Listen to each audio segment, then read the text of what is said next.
Una vez vine como dijo el pastor Ricardo, con el misionero Segundo Rodríguez y Chapman, y estuvimos arriba, recuerdo, fue un miércoles, y me alegró mucho cuando el pastor Ricardo me invitó a predicar, y gracias a Dios que nos trajo con bien en esta mañana, no sin tráfico, sin ningún problema en el camino. Como decía el pastor Ricardo al principio, tenemos un hijo de 18 años, él está ahorita en el entrenamiento básico allí del Army, quiso irse por el Army, tratamos de disuadirlo, que fuera más fácil por el Air Force, pero él quería el Army y allí está. Y en esta mañana estamos esperando la primera llamada de él después que se fue hace ya algunas semanas. Entonces, si mi esposa tiene que salir corriendo por allí, ya saben el motivo por el cual. No ha sido fácil la vida familiar después que él salió. Nos ha afectado. Siempre lo veíamos de pequeño con sus uniformes camuflajeados y cosas, y pensábamos es un juego lo que tiene, pero siempre tuvo eso en mente, y ahora cuando lo vemos con ese uniforme todavía, pero ya en serio, es muy diferente. Pero estamos agradecidos a Dios por esa oportunidad que le ha dado a él de hacer lo que ha querido, y pedimos sus oraciones por él, que Dios le dé salud y fuerzas para terminar. En esta mañana vamos a estar hablando en el libro de Santiago, capítulo 1. Les invito a buscar allí en sus Biblias, Santiago 1, versículos del 13 al 18.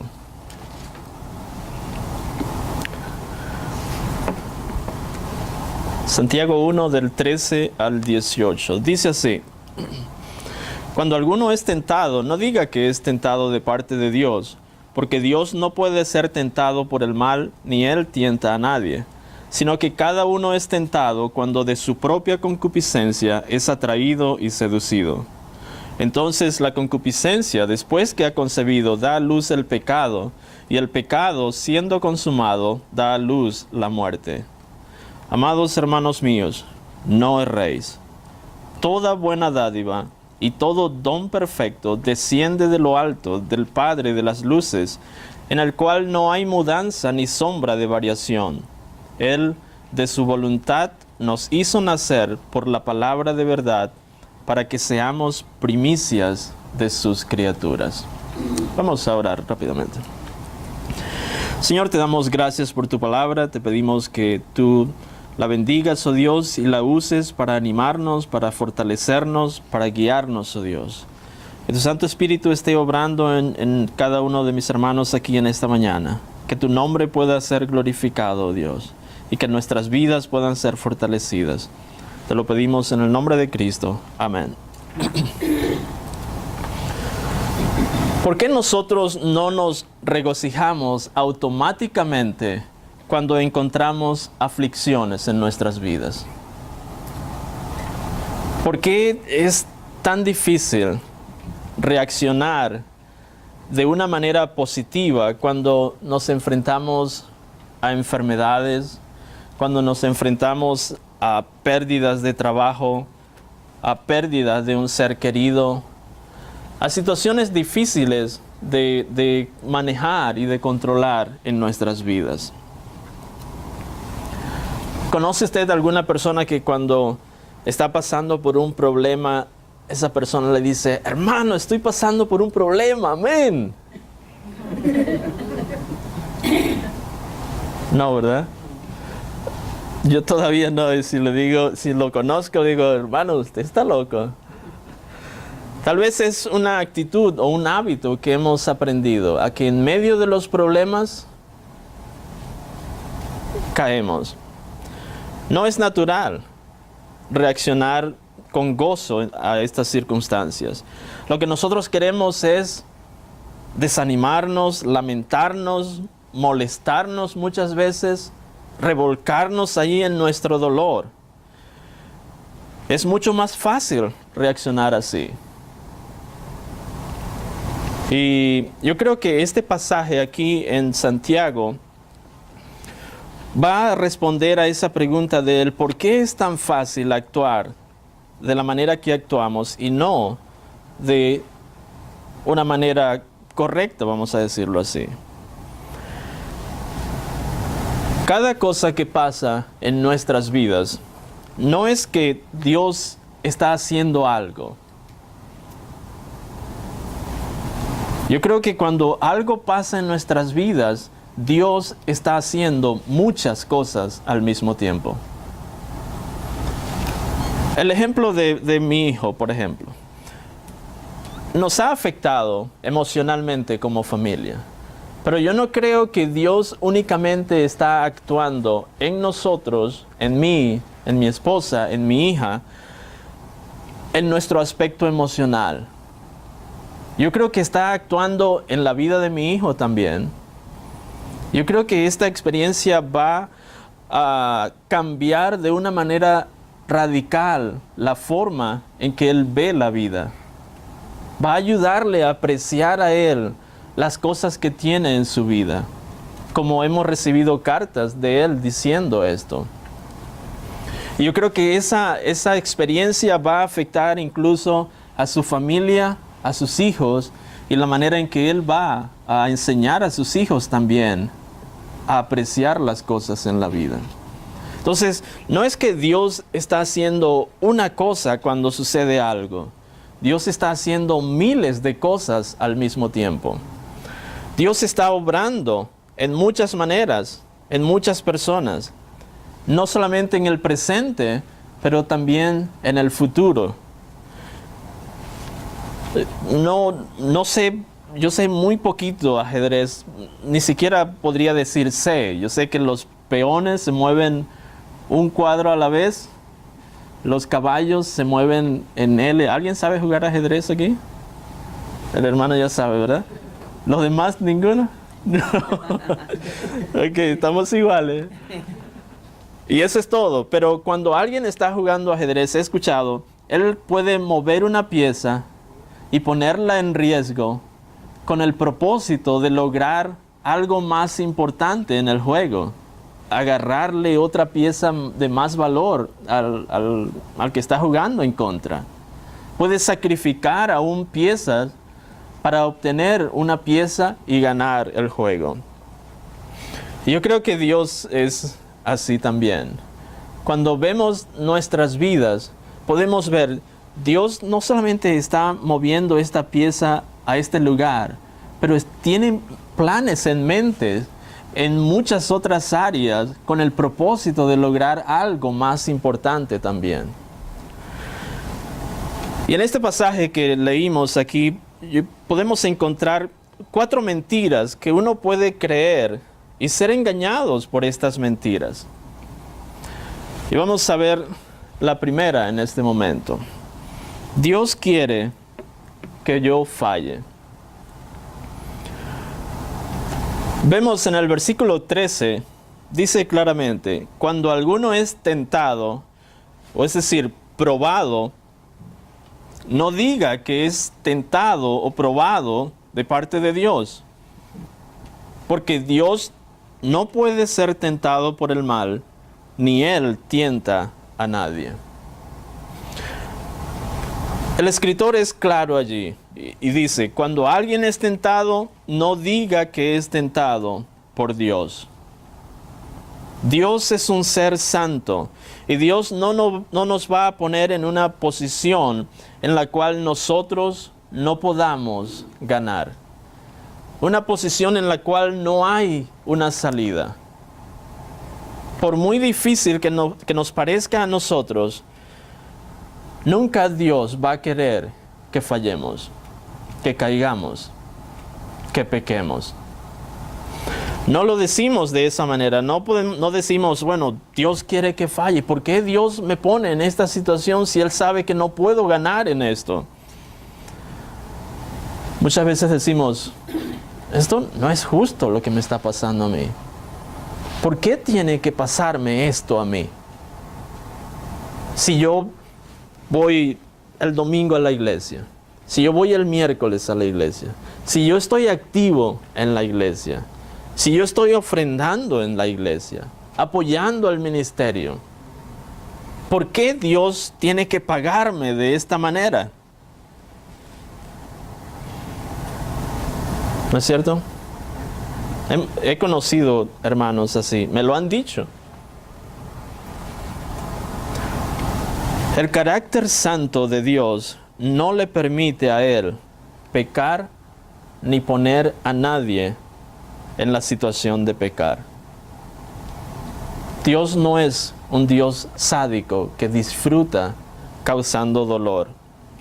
Y si tú eres un hijo de Dios, Él nunca te va a poner en una situación en la cual tú no vas a tener otra opción más que pecar. Primero a los Corintios 10:13, que Dios dice que Dios no nos va a poner o no nos va a dar más de lo que nosotros podamos soportar, sino juntamente con la tentación, la salida. Cuando pensamos, yo no me merezco esto, no es justo que Dios me esté dando esto, lo que estoy viviendo, tal vez tenemos razón. Tal vez no es justo y no nos merecemos lo que Dios nos está dando. Tal vez Dios debería darnos cosas mucho más peores de las que recibimos.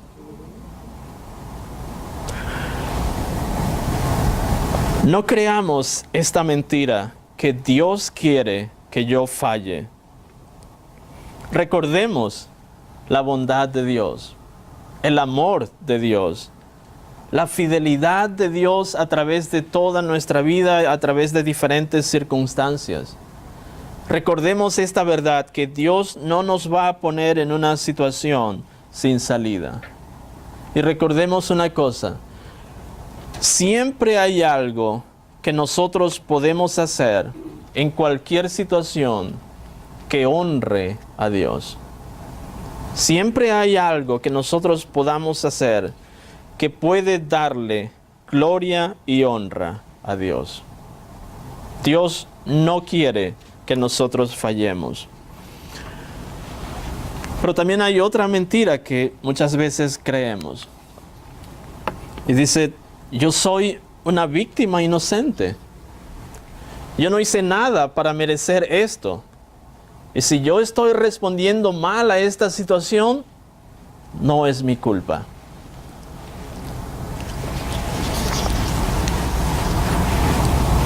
Si la tentación no viene de Dios, entonces, ¿de dónde viene? El versículo 14 allí dice, sino que cada uno es tentado cuando de su propia concupiscencia es atraído y seducido. Cada uno es tentado cuando de su propia concupiscencia es atraído y seducido. Todos tenemos este impulso de responder mal. Todos tenemos esta inclinación hacia el pecado. Y la aflicción en nuestras vidas es como una máquina de rayos X. Muchas veces no podemos ver lo que está mal dentro de nosotros, un hueso o algo, pero cuando lo ponemos bajo una máquina de rayos X, allí vemos, oh, hay algo roto aquí, hay algo que no está bien, no está funcionando. Y la aflicción va a revelar esos defectos que no están bien en nuestras vidas muchas veces. Dios es diferente a nosotros. Él es espíritu. Y nosotros necesitamos cierta capacidad para ver lo que no podemos ver. ¿Entendieron eso? Necesitamos una capacidad para ver lo que no podemos ver. Y yo creo que esa capacidad que Dios nos da es la imaginación. Cuando decimos el versículo, Jehová es mi pastor, ¿en qué estamos pensando? Participen, no hay problema. ¿En qué pensamos? Que nos protege. Él nos protege, pensamos en ovejas, ¿verdad? Pensamos en un líder que va allí delante, guiando. Hay alguien que va, como dijo la hermana, protegiendo, cuidando de que las ovejas vayan bien, no se metan en un peligro, en problemas, buscando el mejor lugar para que ellas puedan comer, el mejor pasto. Esa es la imaginación, ¿verdad? Y cuando pensamos, Jehová es mi pastor, debemos pensar de esa manera, imaginarnos a Dios de esa manera. Mi imaginación me ayuda a conceptualizar una realidad invisible, a Dios. Pero como seres humanos utilizamos la imaginación también para prever nuestro futuro. ¿En qué manera? Especialmente la utilizamos para escribir y reescribir la historia de nuestras vidas. Nos imaginamos cada etapa de nuestras vidas. Nadie comienza su vida imaginando que va a ser un fracasado totalmente, que va a estar arruinado, que va a estar enfermo, que cuando llegue a viejo ya el cabello se le va a caer. Yo no me imaginé esto nunca.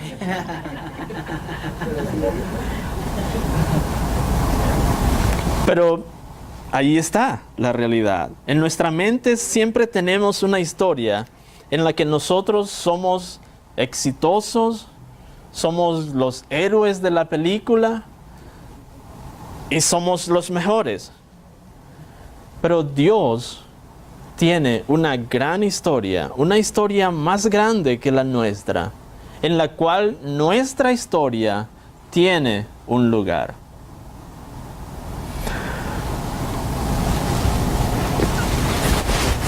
Espero que la tenga aquí. Imagínense esta pieza. ¿De qué es? De un rompecabezas, ¿no es cierto? Imagínense que esta pieza, ella piensa que el resto del rompecabezas, que es de 1000 piezas, esta pieza piensa, el resto del rompecabezas es acerca de mí. Se trata de mí. Yo soy la pieza más importante del rompecabezas. Y muchas veces nosotros pensamos y nos imaginamos nuestras vidas de esta manera. Yo soy la pieza más importante dentro del programa de Dios. Dentro de todos los seres humanos que Dios tiene, este soy yo. Dios tiene una gran historia en la cual nuestra pequeña historia tiene un pequeño lugar. Cuando nos casamos, ¿cuál es la historia que nosotros escribimos?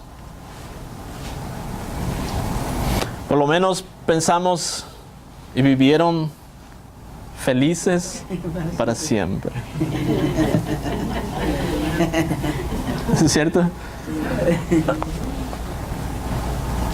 ¿Qué pasa entonces cuando vienen los problemas a nuestro matrimonio, a nuestra relación? Tenemos una historia que hemos escrito y esos problemas no estaban dentro de la historia, para nada. Yo no añadí ningún problema a la historia de mi matrimonio, a la historia de mi familia. Y si están viniendo esos problemas, entonces, a ser parte de mi historia, ya yo no quiero más esa historia. Tengo que reescribir otra historia. Y si los problemas en mi matrimonio persisten, bueno, yo sé de quién es la culpa, no es mía, en lo absoluto. Hermanos, Dios no está obligado a cumplir con los sueños que nosotros nos hemos escrito a nosotros mismos. Dios no está obligado a cumplir tus sueños. Muchas veces Dios nos está diciendo, mi historia no va de la manera que tú la escribiste. Yo tengo una historia diferente a la tuya.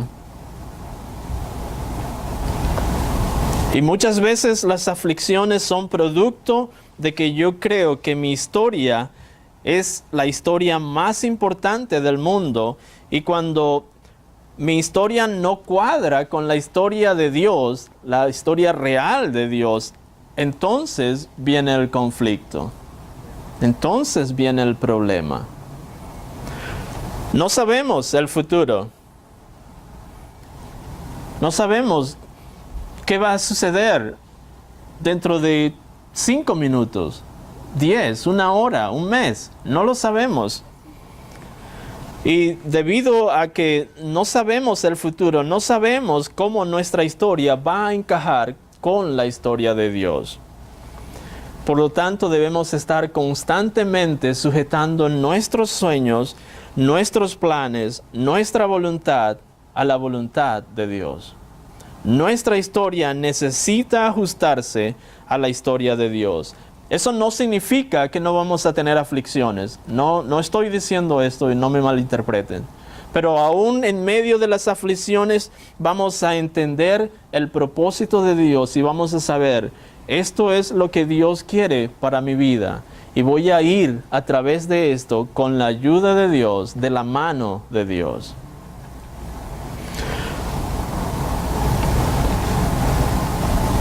La aflicción va a estar allí, pero el conflicto va a desaparecer porque vamos a saber que estamos haciendo exactamente lo que Dios quiere que esté haciendo en el lugar que Dios quiere que esté. Nuestra actitud debe ser, Dios está corrigiendo mi historia y no puedo esperar para saber cómo va a terminar esa historia que Dios ha escrito.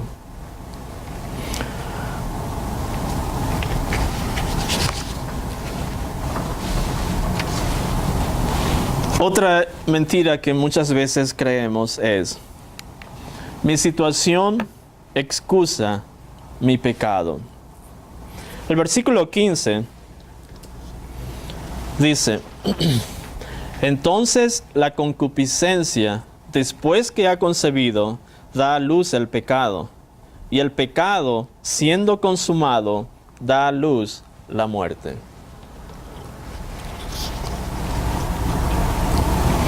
Aquí está hablando de un proceso. Habla de una concepción. Pareciera un nacimiento, ¿verdad? De una persona. Habla de una concepción, habla de un embarazo, vamos a decirlo así, y habla de un nacimiento. La concupiscencia, después que ha concebido, da a luz el pecado.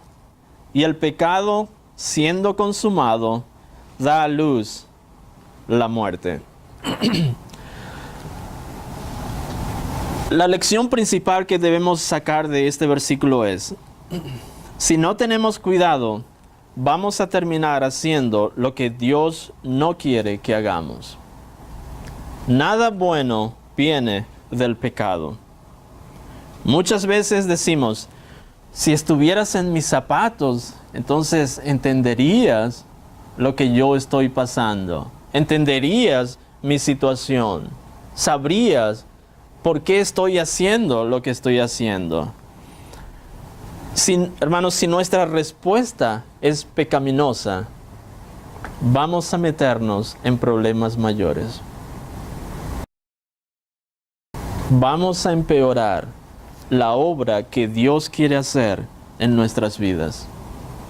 No hay excusa, no hay alternativa. Nada bueno viene del pecado. Respuestas pecaminosas producen problemas mayores. Y si escogemos pecar, vamos a pagar las consecuencias de nuestras decisiones. Si decidimos pecar, vamos a pagar las consecuencias. Mi situación no excusa mi decisión de pecar. Estamos empeorando el problema únicamente si decidimos hacer esto. Pero también hay otra mentira más. En el versículo 17 y 18, la Biblia dice: toda buena dádiva y todo don perfecto desciende de lo alto, del Padre de las luces, en el cual no hay mudanza ni sombra de variación. Él, de su voluntad, nos hizo nacer por la palabra de verdad, para que seamos primicias de sus criaturas. Otra mentira es: a Dios no le importo, o yo no le importo a Dios. Dios se ha olvidado de mí. Dios no tiene cuidado de mí. Dios está ocupado atendiendo los problemas de otros hermanos, pero de mí, ¿quién se acuerda de mí?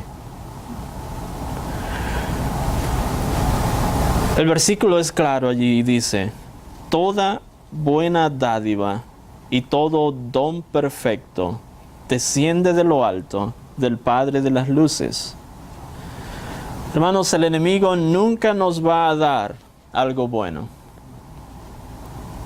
El enemigo nunca nos va a dar algo bueno. Si nos ponemos a ver las cosas que tenemos, podemos enumerar una lista larga de cosas que Dios nos ha dado. Amén.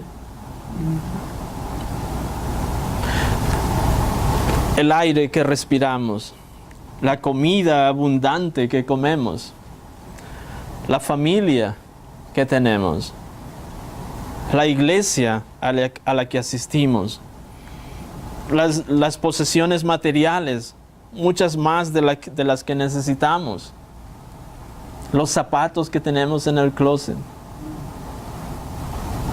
algunos mucho más que otros, ¿no es cierto? Pero sea mucho o sea poco, eso nos lo ha dado Dios.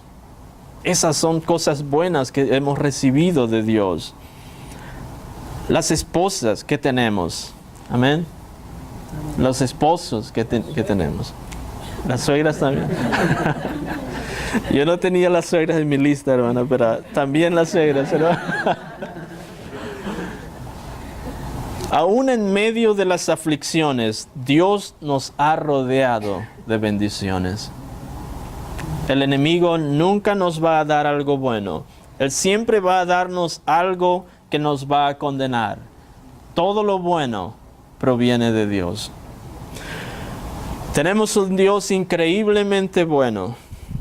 Y Dios no nos puede dar algo mejor de lo que nos ha dado. La salvación que tenemos en el Señor Jesucristo. Dice: el que no escatimó ni a su propio Hijo, sino que lo entregó por todos nosotros, ¿cómo no nos dará con Él también todas las cosas?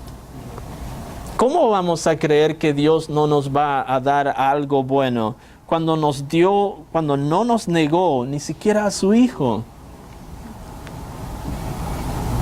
Yo con gusto le hubiese negado mi hijo al Army.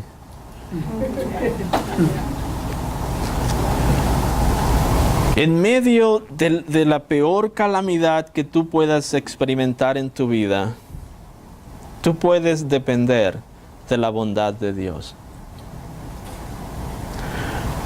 Cuando comenzamos a creer estas mentiras es cuando nuestros problemas se empeoran. Y no les conozco a ustedes personalmente como para saber su historia, pero no importa cuál haya sido o cuál es tu historia. No sé cuáles son tus sueños. No sé cuánto daño te han causado. Pero yo sé que si tú vienes a Dios y le dices a Dios: Dios, yo he estado escribiendo mi propia historia. Dios, yo tengo mi propio escrito de cómo deben suceder las cosas en mi vida.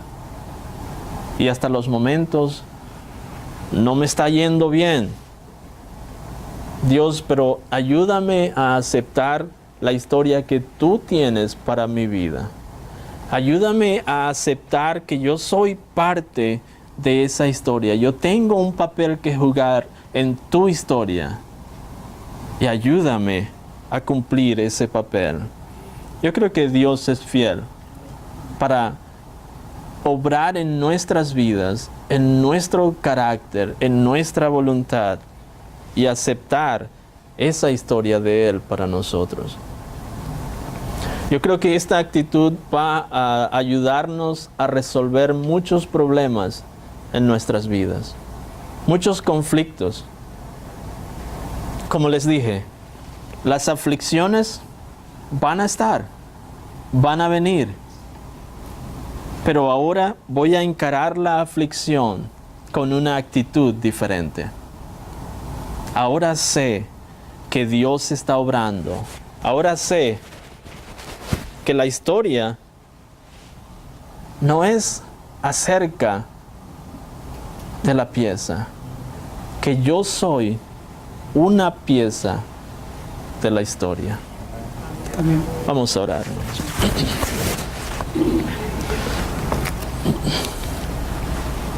Señor, estamos agradecidos a ti, Padre, por tu cuidado para con nosotros. Gracias porque tú eres un Dios bueno y para siempre es tu misericordia. Dios, gracias porque tú nos has amado de esta manera. De tal manera nos has amado, Dios. Y nos sigues amando cada día. Dios, gracias porque tú has obrado en nuestras vidas, nos has permitido conocerte. Y te pedimos que tú nos uses como instrumentos tuyos para agradarte a ti, para cumplir con el papel por el cual tú nos has traído a este mundo, nos has puesto en esta sociedad, y que podamos compartir con otros este mensaje también, Padre. Dios, no se trata de nosotros, se trata de ti. No es mi historia, es tu historia, Dios. Y te pedimos que tú puedas ayudarnos a tener esta actitud en medio de las aflicciones, en medio de los problemas, a verlo y aceptarlo como tú quieres que lo hagamos. Te lo pedimos en el nombre de Cristo. Amén.